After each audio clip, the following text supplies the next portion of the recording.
করবো। হে ভগবান! মাথার ওপরের ছাদখানাও চলে গেল।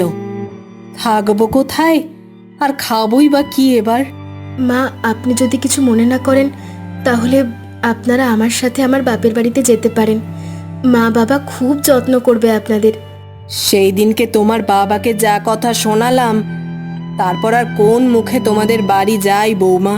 না না, আমার বাবা ওইসব মনেও রাখবেন না। আপনারা গেলে খুব খুশি হবেন। ব্যবসায়ী ভরাডুবি হচ্ছিল দেখে আমি আগেই আমাদের অন্যান্য আত্মীয় স্বজনদের কাছ থেকে সাহায্য চেয়েছিলাম, কিন্তু তারা আগে থেকেই হাত তুলে নিয়েছেন। মনে হয় না আর কেউ আমাদের থাকার জন্য আশ্রয় দেবে বলে। তাহলে এখন উপায়? ফুলির বাড়িতে যাওয়া ছাড়া আর কোনো উপায় নেই। যদি ওনারা কটা দিন আমাদের আশ্রয় দেয়। তোমরা এত কেন ভাবছো বলো তো?